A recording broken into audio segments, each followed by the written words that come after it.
The Big Issue. Breaking down the issues that matter.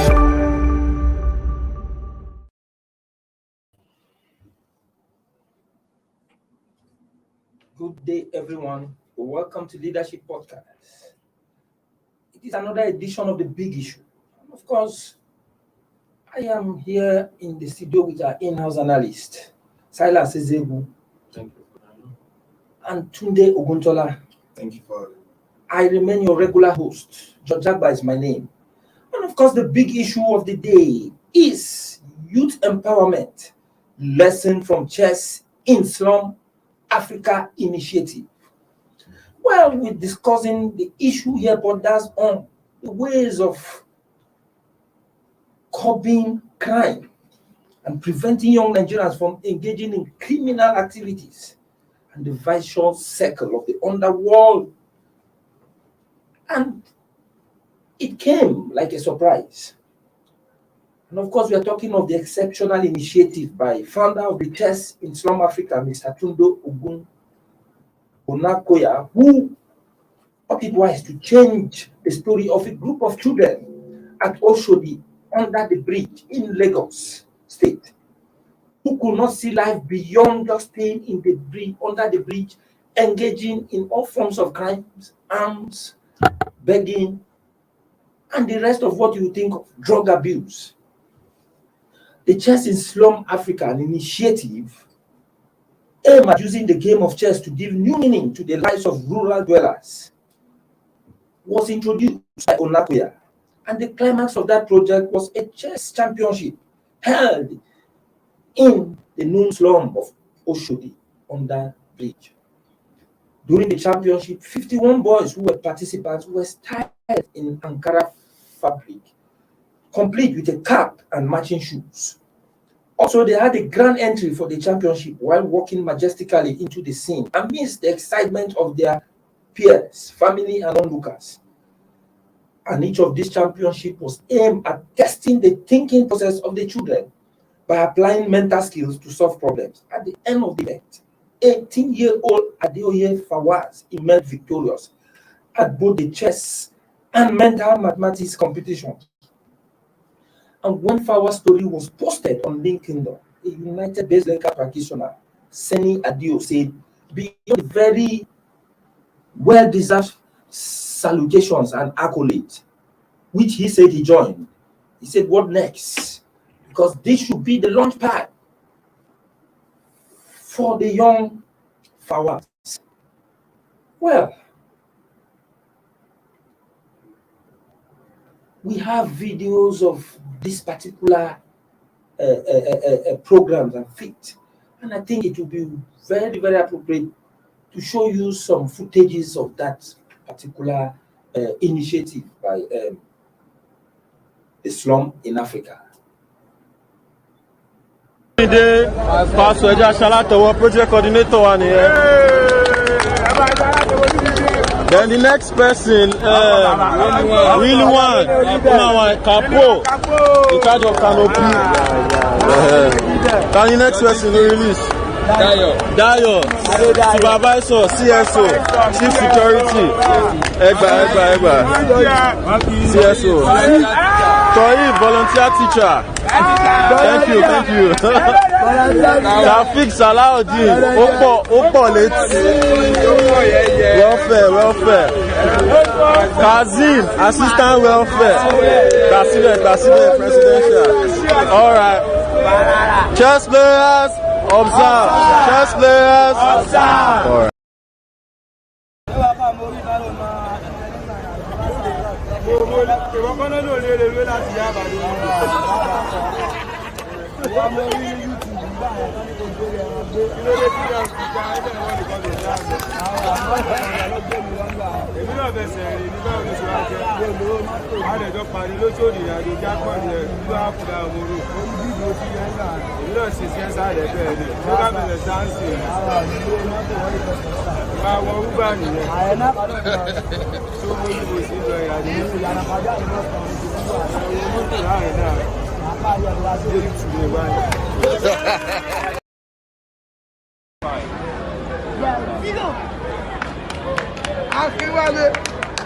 Without using your finger. Right? Use your finger. Plus, you know. Okay. Ready? 5 plus 1 minus 5 plus 2 minus 3 plus 4 plus 5.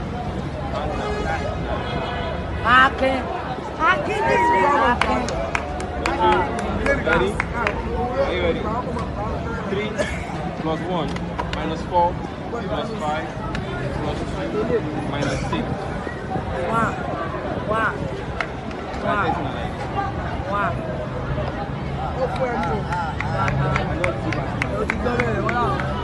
I just give you.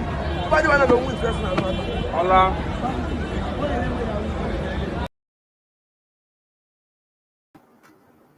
Well, you've seen it for yourself with this initiative by Slum in Africa, the little Adio Fawaz rose from the slum to become a star.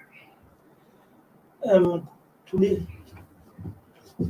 this particular initiative was actually constructed because Anakoya did not just wake up in a day and achieve this. Can you just give us a little insight into that particular initiative? Well, for the founder of Chairs in Slum Africa initiative, he said he conceived the idea just while walking, driving past the Oshodi under beach, where he tend to see young children sitting and just aimlessly walking. And he feels like, wow, what if I see these children playing chess, living more purposeful life, doing better than how they find themselves today? And he conceived the idea, which brought out the whole concept of the chess contest, which ended up Fawaz came out victorious as the champion. This goes a long way to say that Nigerian child deserves to live a better life, owing to the fact that over 46% of the country's population are under 15. Where are we going to? Where are we today? Besides the price increase of fuel, besides thinking about fighting insurgents, besides the skyrocketing prices of food prices, where is the space for the Nigerian child? Where is the hope for Nigerian child? Are our government taking cognizance of this? All these need to be juxtaposed together and towards ensuring that there is hope, there is future for the Nigerian child. You can see even the little Fawaz, who is just 18 years, used to be a bus conductor. A picture of him shows that he's looking very dry, malnourished, unhealthy. All of a sudden, yes, he become a star. Look at the transformation, putting on a more better outfit. You can see that no child wants to, from how they organize themselves. Yes, okay, you can even see they were showing the welfare officer, the chief security officer, the volunteer teachers, the chess players themselves. Over the first day, they were just 20 or something, while the day of the actual contest, they were already 51. Everybody wants to be something. They want to be known. They want to be taken from that shackle of living under the bridge. Staying under there is not an easy task. Most of them do not ordinarily want to stay there or reside there even for a day. Most of them are orphans whose parents are dead. Most of them might even be stolen in some cases, and where they cannot at any moment go back or meet their family. They don't even know where they are from anymore. That can also take us to maybe cases of those who were allegedly shot during the Lekki toll gate. Not everybody in Lagos can be accounted for. Not everybody has a family in Lagos. Look at them all under the bridge, sitting helplessly until the Chess for Africa initiative was introduced and the contest was actualized. All this put together shows that government needs to cater more for these children. Government don't need to look at this or just naming figures and we're giving about something billions of dollars support for Nigerians. Is there any effect? Not just doling out funds. What are the effects? Okay, yes, Chess for Africa has done this with little or no funds. Look at the impact. Not just sitting down there at the covers of the ministry and saying you dose out these funds for Nigeria. How helpful, how impactful. Well, thank you, Tunde. Salas, you've heard what Tunde said, and you can imagine this kind of initiative. What Anakoya did with that Slum in Africa initiative was to go where what is the order of the day is crime, arms begging, violence, and all sort of drug abuse and the rest. And this is a situation we find ourselves in this country. If there had been very high turnout of criminals in the country, it's things like this.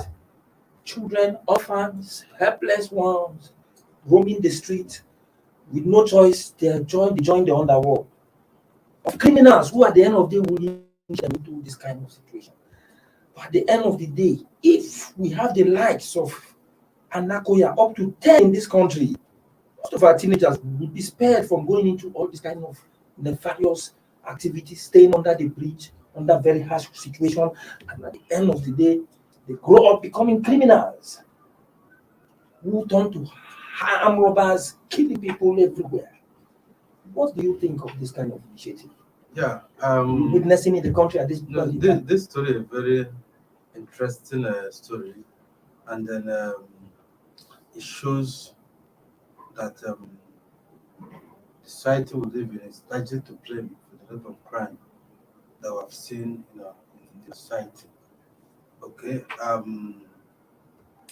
the man was just driving around and saw something, and it piqued his conscience, and then his interest. And there's something I read when I was much younger, in primary school, secondary school. Then one of the Harry Chase novels, The Way the Cookie Crumbles. It was almost the first one or so that I read, you know. And then I saw how a girl who was into crime was planted in a bank or in a savings company, and then because she started getting well paid, she stopped having the desire to carry on with the crime of stealing from the safes of rich men and women. And then he was now having a problem with his her gang, who were now feeling that she was softening out because she was not living a good life. And it shows that a lot of people who go into crime would ordinarily not have gone into crime if they had an opportunity. Some of those that would say are so desperate and killing people because they look around and feel that there's no hope. Society don't make any plan for them. Their parents maybe couldn't as well, and they now see that no, everything to them is dark. So they take their anger on everybody, on sight. You know, it's a mindset that it's not easy to bring out people out of. And you can see these guys. See, under the bridge there, they have their own organization. They have a minder. They have their own government. On his own. The man who went to conduct this chess stuff, had to go and consult with the underworld there. You know, the spider, got their buy-in, got the police angle, got the buy-in, and found out, as well that they had their own welfare officer. They have their own arrangement. Now, if the Spider-Man is a criminal, he found out that the only thing he can give the children is to introduce them to the kind of crime that is interested in. Because they are all loyal to him. All loyal to him. If you happen to come to that environment and not one of them, you may get to the money and find out that one of you will not find yourself in a different sort. Okay? Unless you go there, someone says if you come and you have to go and meet them, and they will now give you a portion to sleep and you pay. All those things, they have their own government. That's the underworld government. So, but what I'm coming to is that we need to plan for our youth. And we need to plan for our youth. A lot of the youth we have would ordinarily not be doing what they're doing. One of those who have gone astray, if they had a choice, or if they had a hope that if they worked at something, it can come out well. But if they look around and look left, look right, then right and center, and there's no way. It takes somebody with a strong moral fiber not to join the train. It takes and has to somebody touched by God to refuse to join the bandwagon of the kind of society that he finds himself. You can still see, people there, but it's difficult. Well, thank you, Silas. Let's just quickly take a short break. We'll come back. But before we do that, we'll urge our viewer to actually contribute to the conversation on the big issue by the way of comments. And of course, we expect that by the time we are back from this short break, we'll see your comments and your views trickling in, and we will actually address them and read them out to the public. We'll be back in a moment.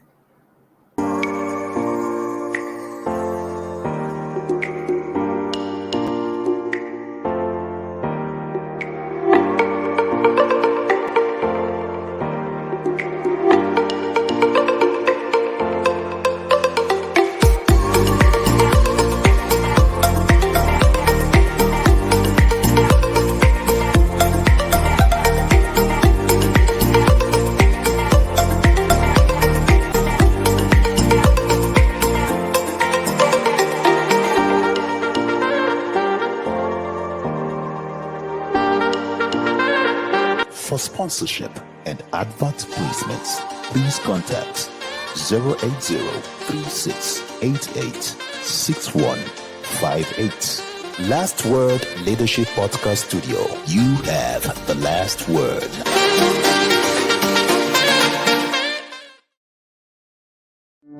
The Big Issue. Breaking down the issues that matter. You're welcome back. We are still on the big issue in leadership podcast. And of course, the big issue of the day is youth empowerment. Lessons from chess in Slum Africa initiative. Well, today, Anakoya's initiative didn't just come on a platter of gold. I think he had to sacrifice a lot. He paid a lot to bring leaders of that gang under Oshodi, under bridge, to really understand and key into what he was actually going to do. And of course, beyond the leaders, and why he did that was to be sure that the children are safe and whatever they do around there are safe. He had to go consult who was named as the leader of the gang, discuss with them and say, this is what I want for the benefit, the spider. Told spider that is for the benefit of the children. And by the time we do this government key, we are going to be better off, because even you will have to be brought out of this kind of situation, which actually we know it was not your intention to go into. Beyond the leaders of the gang and the rest, he had to even go to the DPO of the divisional police station in that area to consult them and make them understand that this is what I'm working on. That is safety. You see, all he did to bring this together requires a lot of sacrifice. And this raises the question of selflessness and commitment to bettering the lot of humanity. Children in the streets, people passing, the rich, the careless. Nigeria is a country where there's a big gap between the rich and the poor. And at the end of the day, the poor, the ones coming up in a bid to survive, will not engage into all these nefarious activities, crime and the rest. But if we say crime is bad, don't engage in it. First of all, we must think of bettering the lot of our society so that people will not be tempted by hunger, lack, and the abject poverty to engage in this kind of underworld kind of life of drug, crime, and the rest. Now,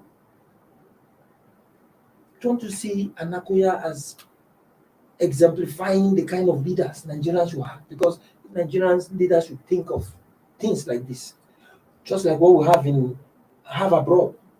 You see, where we have things, initiative like talent hunt, music auditioning. You see, Britain Got Talent, American Got Talent. Engaging to actually pick out talents and see how far you can encourage them, empower them. But in the Nigerian society, things like this are not encouraged. What do you think? How do you think the government can start factoring into things like this? And then take a cue from Anakoya Slum in Africa initiative. But Thank you very much, George, for that. I must say, this initiative should be promoted indeed by the government. In Nigeria tends to be, or Nigeria ranks the highest in out of school children globally. And mind you, we have 46% of our population under 15 years of age. That means more children, more teenagers are going to become adults. If they are not well educated, what's the hope for Nigeria? This is a question that should be put into the heart of our government for them to do the needful. You see, there is a story of an 11-year-old boy who is Shana Wale. That story is like a motivation to all other children under that Oshodi Beach. Shana Wale was picked by, he's a notorious artist at age 11, but he was picked by one Pastor Tony. Today, Shana Wale is in the United States and doing well. Every child under the bridge of Oshodi are now looking at Shana Wale like a mentor because he has left the life of the underworld and is now doing well for himself. Every child wants to live the best of life. And what are the challenges facing Nigerian children? We have emotional violence, physical violence, sexual abuse, and repeated abuse of all sorts. All these are the challenges which Nigerian children have to grapple with every day. Just imagine all these boys, 51 of them loyal to Spider. Mind you, some are even not around. Some might be sick somewhere, being unable to participate. If the leader of the underbridge boys should expose these boys to arms, can Nigeria live or sleep? These are the issues we need to. The Nigerian government needs to, the Ministry of Education needs to do more. I think they should pick up this idea introduced by Tunde Onokoya and rebrand it towards ensuring that it's being held across these geopolitical zones of the nation. Perhaps it can be remodeled into any form besides chairs.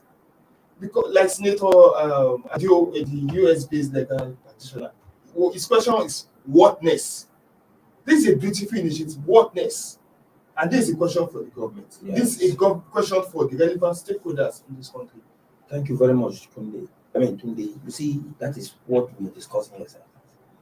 You see, things like this are to be encouraged. Link that to government. Most of our leaders are carried away by politics. And whenever they think of the masses, it is during electioneering period, like the one we are getting into now, ahead of the 2023. They come sharing money, bags of rice, and other things, giving them peanuts to vote for them. And you see, most Nigerians will mortgage their future, collecting those things and still vote for some of these leaders. But don't you think if our politicians go for talent hunts like this, or encourage this kind of initiative by Anakoya, Nigeria would have been crime-free. Would the youth engage in meaningful ventures? For instance, let me give you an instance. In the north, if all the young Nigerians and out-of-school children were being engaged in ventures like this, what do? Bring them together. Initiate a kind of scheme or a kind of a trade or something like that and put them and then train them, engage them, even like this talent hunt or things like this. So like to encourage them and know that they have a brighter future beyond the streets. At least it would have been better because Boko Haram, ISWAP, bandits and the rest, they won't see who to recruit and then get them to start fighting the Nigerian state in the name of terrorism. Mr. Silas, what do you think and how do you think the government can key into this kind of Anakoya's initiative, the slum, the Chelsea slum in Africa's initiative? Yeah. When I think about the whole thing, I break out in cold sweat because there are a lot to do, and not many people do it. Okay. They say, politicians to think about the next election. Statesmen think about the next generation. By the elections, and those who are posing as leaders in Nigeria are all politicians. They don't think about the next election.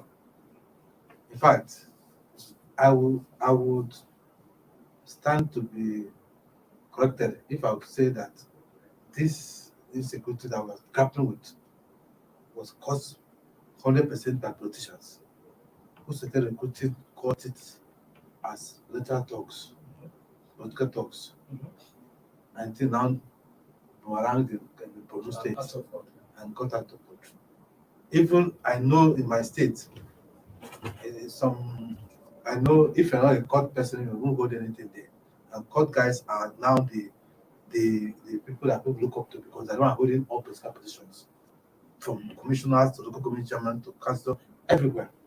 Because that was what entrenched by politicians who use them and to regulations and then afterwards had to reward them. And those who didn't reward took to crime, took to kidnapping, and took to other crimes. So it's not as if they don't know what needs to be done. Let me give an instance. I know people that the fact that overseas they keep to the law. They have a same society there. It's not because they are born saintly. It's because the society has put in place things that will support the person from a young age to find his fourth career. See all shouting chase in Man U, Arsenal, Real Madrid. Do you know the kind of organizations that those clubs have? That from childhood, 6, 7, 8, 4, 5 years, they've said going to schools to identify those who are good in sports, and they begin to catch them young, train them, and then those who are good in basketball, in boxing, in taekwondo, in martial arts, all those the school just segregate them one by one, and now training the children into the areas. Those who are good in acting, you see them going to Hollywood later in life to drama and all. So they took time, and those who are good in academics, they tell them to teach other. So that's what they do at that. Like, look at Nigerian schools now. Most schools don't even have a football pitch. I don't know how to produce the space. I don't know how I'm going to produce the rest of questions. Amoka Chase, Christian Chukus, Education in Nigeria. Because most of the private schools we have are not standard enough to even have football pitches. And when they don't have PE teachers that when we are going, we had teachers that taught us how to throw basketball, javelin, train us in sports. Sure. You know, and from there they got talents that went on. Let me give you an instance. In my town then, the young man in my town was running faster than his own brothers. Last time I saw him, he was driving Okada in Cuba. This man went on to become Olympic chairman because there was nobody that would just push him push him, nudge him, okay, look, to lose the championship, pay his fees to go for, just one championship and he come out victorious. So that's what this Onokaya man has done to show government that we still have a duty to groom our young people and discover their talents. See, every child you see has a talent that is in him, so that nobody has taken time to nurture it. Okay, this is just chess. You know that football is what most people are addressing Nigeria. Through a football, a scoreboard under that bridge, and some of them will display the kind of talent that they have there. You'll be wondering why this guy are not playing for national team. Those boys you see there, chess because it's mental and this and that. It took time to just throw a tennis in a board there and let them display. You will see the kind of talent that is wasting under the bridge. This is just a go across the country. But nobody is taking time to look for these talents and see. Because what you need to do is to show them a little light and they will pick up from there. I agree with Silas. Silas, you know what I agree with you. In Nigeria, let me tell you today, if we have development center, even 1/4 of the number of clubs we have in Nigeria will be better for it. But do you know Nigerians are a form of enjoyment? The rich will have the money, they spend it in clubs, squander it. They think of how to build houses.